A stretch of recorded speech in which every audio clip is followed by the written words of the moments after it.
This morning, chilling new revelations. The Minneapolis gunman obsessed with killing children and idolizing mass murderers.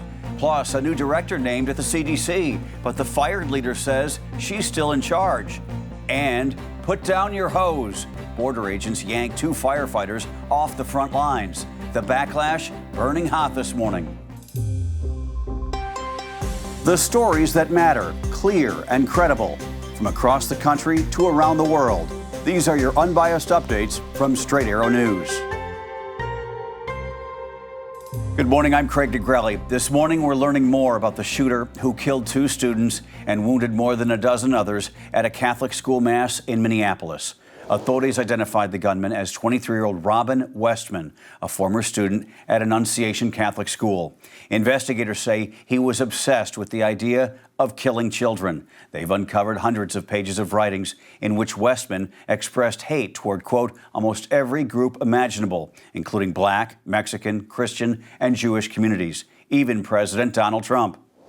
There appears to be only one group that the shooter didn't hate, one group of people who the shooter admired. The group were the school shooters and mass murderers that are notorious in this country. The shooter idolized some of the most notorious school shooters and mass murderers in our country's history. Investigators say Westman wanted to kill defenseless children and, quote, watch them suffer. But despite the writings, authorities say a clear motive for the attack remains uncertain. 9 of the victims are still in the hospital, 1 child in critical condition.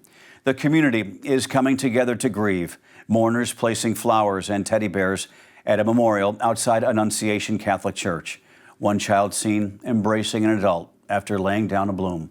Also worth noting this morning, the gunman's mother, Mary Grace Westman, who used to work at the school, has hired a high-profile attorney and, according to the Minneapolis chief, is refusing to talk to police.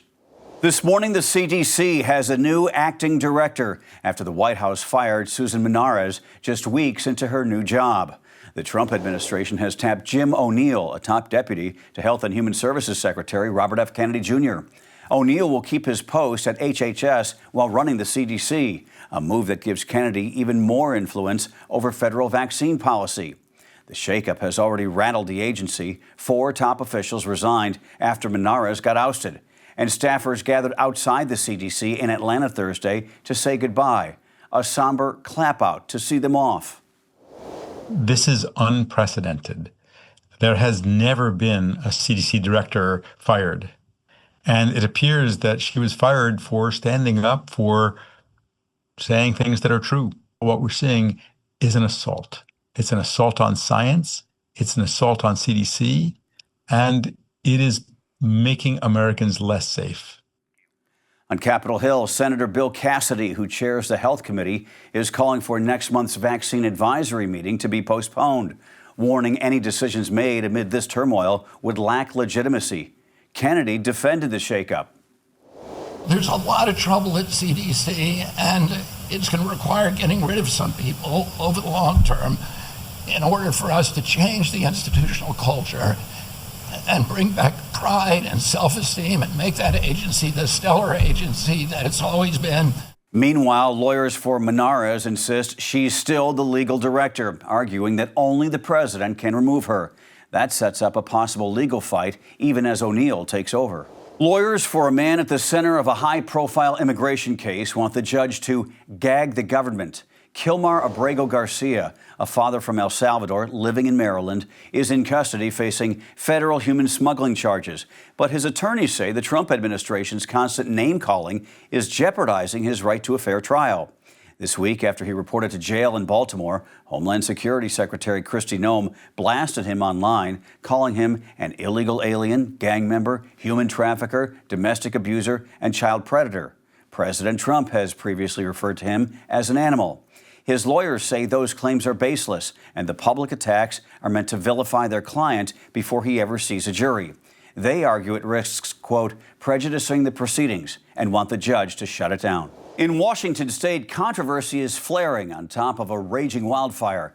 2 firefighters were arrested by Border Patrol while battling the state's biggest active blaze. The Bear Gulch fire has burned nearly 9,000 acres in the Olympic National Forest.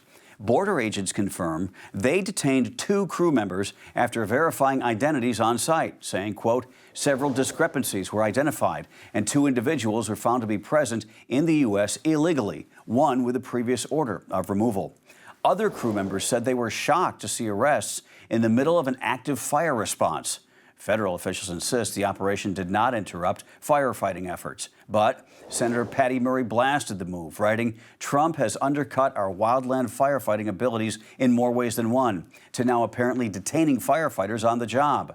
This administration's immigration policy is fundamentally sick. We'll call it Fight Club Senate Edition. Mexico's upper chamber turned into mayhem and a brawl hall after a heated debate over drug cartels and whether the United States should get involved. Watch this. Senator Alejandro Moreno, leader of the opposition PRI party, marching to the podium and shoving Senate President Gerardo Fernandez Noroña, even whacking him on the neck. There they go, right there. When another man tried to intervene, he got knocked down. I mean, all you needed was Michael Buffer, the guy that goes, let's get ready to rumble. Yeah. Well, the scuffle capped off a session where opposition parties were accused of calling for U.S. military intervention against the cartel, something they deny. The dust-up comes as President Trump has ordered the Pentagon to target cartels as terrorists. Mexico's President Claudia Sheinbaum insists there will be, quote, no U.S. invasion. But on this day, the real battlefield was on the Senate floor. Finally this morning, a dinosaur straight out of Jurassic Park, but it's not your typical Hollywood version.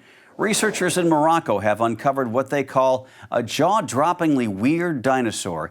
It's the Spicamelus, the oldest known ankylosaurus, dating back, get this, 165 million years. Now, this creature was a showstopper, heavy body armor with spikes up to 3 feet long.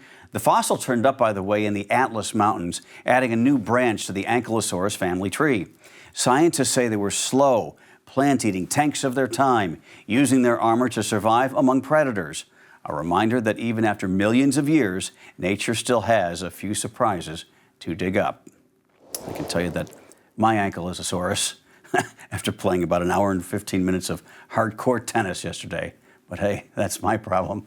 All right, it's news without the spin, like your laundry on delicate. Sign up for our newsletter straight to your inbox each morning. Go to san.com/newsletters. Those are your unbiased updates for this Friday. We'll see you back here next week. For all of us here at Straight Arrow News, I'm Craig DeGrelli. Have a fantastic holiday weekend.